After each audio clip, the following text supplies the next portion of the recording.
All right, Dodger fans, welcome into the channel. We are here with our second episode of our player profiles and projections. We have Tyler Glasnow coming up, our second starting pitcher. He had an interesting season last year.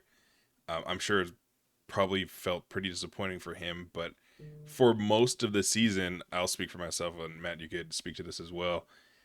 I was incredibly excited to see him. Like, there was a different level of pitch to pitch dominance than we've seen since like Walker before the Tommy John. Um, he just it feels different when he's on the mound, and that's also why it felt so disappointing, like dejected when we found out that he was going to be out for the rest of the season. He's going to miss the playoffs. And actually, I'm going to start with that. It seems like everything's on track. He's doing well. I'm pretty sure he has pitched in spring. I can check on that. But yeah, Matt. So he seems like he's fully healthy now. Thankfully, he has pitched in spring training, by the way. Um, what we're it's a very tricky season to talk about, but 2024 season. What were your expectations going into the year, and now looking back on it, how do you feel? Like, how do you feel about it? I mean, going into the year, I expected him to be one of the best pitchers in baseball, and he was that, and then he got hurt. I think really that's what it is. I don't know what it is. He is one of maybe the most entertaining pitcher I think the Dodgers have had in a while. I don't know if it's his height, the velo. I love watching Tyler Glasnow pitch. He's just he's like exactly who you'd want in a playoff game pitching for you. He's 6'8". He throws the ball hard. He throws a disgusting curveball, disgusting slider. He's one of those guys that baseball is really random with awards. The NBA, you kind of know who's going to get it. NFL, you kind of know who's going to get it. And the MLB, if there's a guy with a great glove, he has his best offensive year ever, he may just win an MVP. Yeah, Glass now is a guy, I think one of the reporters actually said this, like, the year he's most healthy, he's going to win a Cy Young. I mean, he is that good. And if you look at the season, the reason you're very accurate in saying it was weird is because he was like the by far the best pitcher in the Dodgers and one of the best in the NL. He was like legit in top five Cy Young talks very, very early in the season. But again, sub 3 ERA, he led the league in strikeouts for a really long time. The whip was incredible. He was one of the best. You remember that twin start where I think he had like, what was it, like 13, 14 strikeouts? Yeah, it was 14 yeah, strikeouts. And 14. he was dominating. He was like not pretty good. He was dominating the league with his swing and miss, which is something the Dodger rotations missed for a while. And then there was a few starts. One specifically was against the Nationals. He was sick. Like he was legit sick and he gave up a lot of runs. Yeah. He had a 2.25 ERA, gave up 6 runs, went up to 3.7. Then he managed to get it back down again under sub 3 in the Cy Young conversation. And then he had two straight games again. So this was in June 22nd. He had a 2.88 ERA, gives up 5 runs to the Giants, Giants, five yeah. runs to the Brewers. It shoots up to 3.47, and then kind of evens it out. Four more starts, then he gets hurt. So what happened is he just didn't have the full year to put those 5 run starts behind him, Hmm. because again, it shoots up to 3.47, but by the time it's August, he gets that down to like a 3.10, whatever, 3.05. So I think really, he was one of the best pitchers in baseball. He got blown up a few times, then he got hurt. That's really what happened. And again, this year, if he every single year he has a chance to be the best pitcher on the Dodgers, and that's saying something with Snell, with Roki, be the best pitcher on the Dodgers and win a Cy Young. That's how good he is. I mean, you may like hear me actually get excited because I love breaking him down. I love making videos on him. There's just something about him that really gets me excited, and it's genuinely just he's got to stay healthy. That's the only thing. Had he stayed healthy, I guarantee he'd have a 3.15 ERA, would be top five in strikeouts. So that's a big question. Can he stay healthy? Because it's been the career. Like this was his first All Star appearance. His name, his stuff, it screams like ace, but we've just never had an ace season. And in a weird way, that's kind of exciting because the Dodgers could just get one of the best pitchers in baseball this year, and no one's really expecting it. Yeah, it is odd because it does feel like people around the league all kind of just feel the exact same way about Glass now. It's like, yeah, if he's healthy, he's gonna be good. How can you ever expect that? But you know what? This is a projection, and we don't project injuries around here because that's not what we do. So like, look at his time on the field. You want to hear some interesting splits? I've been digging around his Baseball Reference page. Yeah, for sure. If you had to guess, what inning would be his worst, like highest OPS against? Pretty sure it's the first. I remember me getting blown up in the first few times. Okay, it's actually the third. Weirdly, for no That's reason, really strange. Yeah. yeah, just a one dot OPS against in the third inning. In fact, for lead or first inning, 324 OPS against. I do think you may be like conflating it with first hitters of innings because in terms of against batting order position, 801 OPS against batting first against him. He has the most home runs. It's the most. It's the highest OPS by far. So it is interesting. I think it's another potential sequencing thing as we talked about with Yoshi. If you haven't seen, Yoshi was our first video in terms of projections. Go check that out if you missed it. But very early in counts, he gets touched up because his fastball is elite. Like compared to Yoshi, it's elite. But MLB players will be sitting on that, especially because you have a curveball that just you can't touch. So like when your secondary pitches are so good, I think actually we're recording this on Rocky's debut day, and you were talking about this like his sweeper slash slider slash whatever Rocky's looks incredible. His splitter looked incredible. You were saying people are just gonna sit on the fastball because that's the only thing you could like hit. It's just a straight fastball. If you could pick it up, you could sit on it. I think it's very similar with Glasnow. Especially because Glasnow, he's more of a pitcher as opposed to a thrower. Not shade to anybody because I don't think we have anybody like that on the team. But we were multiple times early in the season, he would be throwing like 95, 96 fastballs, like early in counts, early in the game. And we kind of looked at each other like, is he okay? But then like later in like higher leverage moments, he's ramping it up 98, 99. So like I appreciate that. Like I think that's a very skilled thing to do. Like it's artful. It makes pitching like interesting to think about. But at the same time, when you are kind of like choosing your points to ramp up, if that fastball catches too much of the plate, those are the times you can get hit. And that's where I think a lot of the damage is done. And I think you did a good job explaining like the specific blow up starts because he was not a 349 like end of season. Like watching him every game, you don't think, oh, that was like a 3.5 kind of middling thirds. I shouldn't say middling. 3.5 is actually a very very good ERA. We're just being spoiled Dodger fans right now. But like the dominance didn't match the end of the year stats. And I think unfortunately that might be the case with him a lot. Because he's here for multiple years still. He's gonna, I don't know. He's just never had that full season, even though this was kind of it. Without even just one of those games that you mentioned, his ERA wouldn't be as high as it is. It would be anyway. The point is, it's weirdly like his end of the year stats are weirdly emblematic of exactly what last season was, but at the same time kind of don't represent anything I expect from him in the future, if that makes sense. Yeah, 100%. I mean, the dude's a freak. Like, I mean, really, we were just mentioning the fastball and how it's weak. Opponents hit 215 against his fastball, which is ridiculous. I Yeah. mean, that can get up to like 270. I mean, it's just strange because like everything just checks out as one of the best pitchers in baseball. It's just you have those few blow up starts and he can't stay healthy. I mean, again, he's my favorite pitcher if you can't tell, and it may be insane to say. I'm not counting Roki because Roki's unfair. Roki could be the greatest pitcher of all time. We wouldn't know yet. So excluding Roki, I genuinely think that Tyler Glasnow very well could be the best pitcher on the Dodgers. I mean, it could because you look at that twin start. That's the peak of Tyler Glasnow. No one's better than Tyler Glasnow. I mean, that guy's he's basically prime Snell, except he'll give you more length. So that's where I'm coming from. Is if you get him at his best, he's gonna strike out 14 batters like he did against Minnesota, and that's how freaking good he is.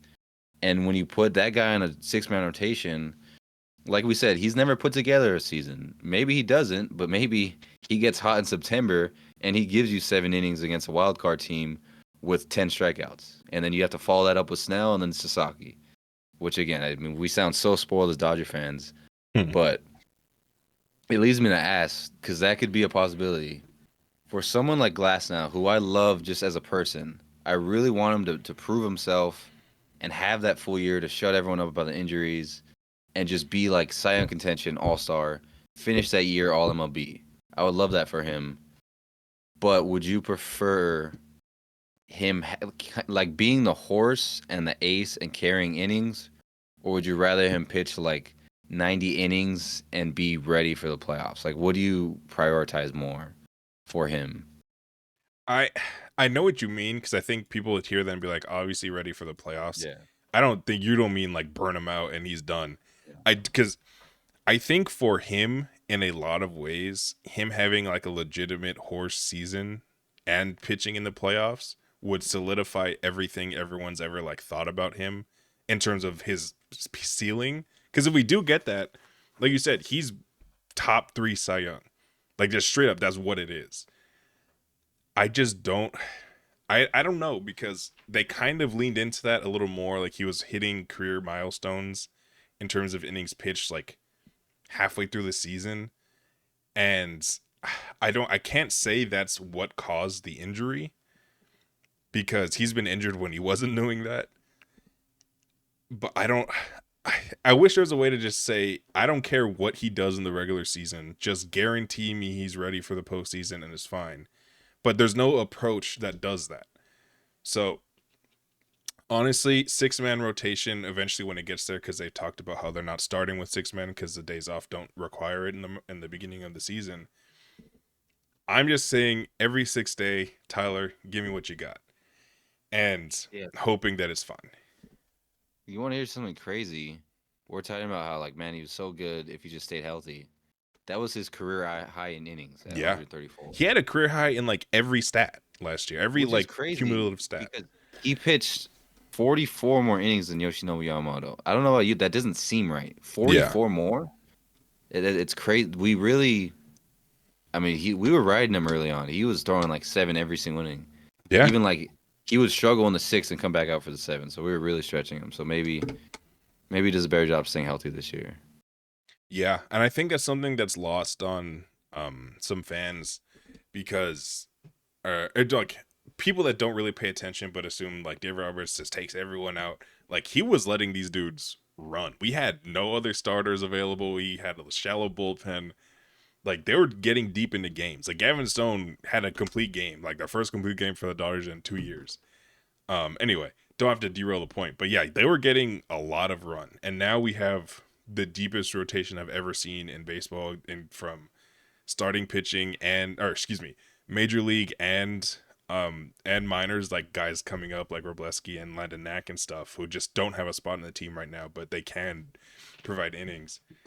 I'm saying unless there's like structural damage that he like would think about pitching through, just for everyone on the rotation, we're just give the ball every 6 day and see how things progress.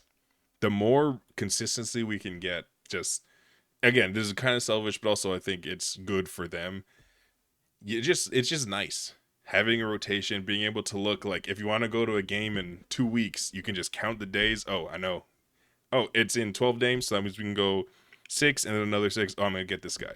It's just cool. It's just really fun to see that.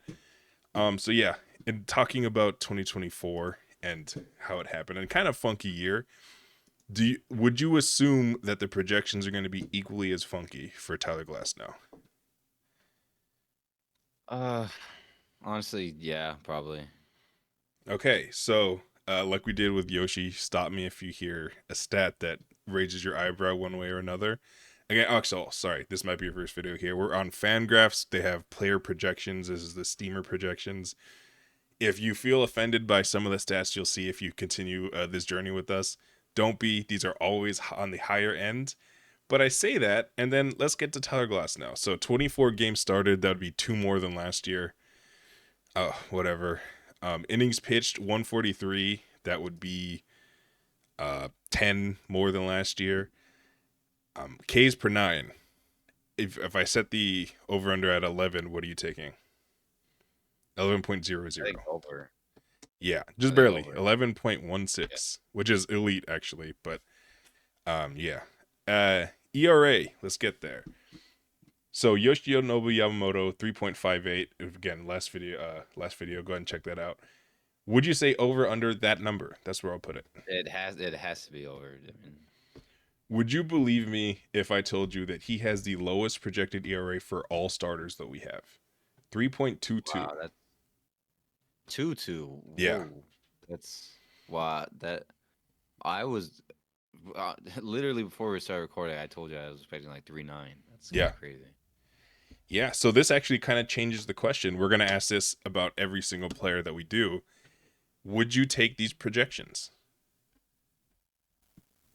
Honestly, no, just because the innings, because it's the same. It's 10 innings different from last year. It's like one more start. Mm-hmm. So and that's the main thing I care about. So no, I want not even just like as a selfish fan, like oh he's got to play more. I just want for his sake, for his happiness, so he doesn't have to hear the freaking he's made of glass. Just for him, I just want him to pitch a full season. Yeah. Yeah, I mean, obviously, I'd love to get to 160. If you told me Glass now is fully built up and as healthy as he can possibly be for the playoffs, I would take this exact stat line Yeah, yeah. The immediately, stats honestly. stats are that's amazing. That's an amazing year.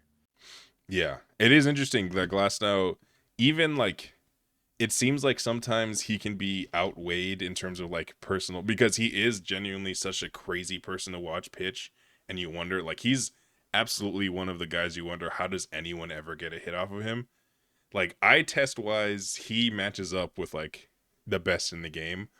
But some people who don't like that can rightfully say he's kind of never been that good. And it's interesting that, or I should say, that good, as in like that Cy Young category. Seeing the algorithm stat projections that are always low on everybody, take him as like kind of far and away the best reliever, or excuse me, the best starting pitcher we have on the team, is very interesting. I so yeah. Any thoughts? I'm gonna look something up real quick. I think it's fair just because I mean again he's not sitting against the Nationals, doesn't have a blow up against the Giants, whoever. He probably just has that stat line.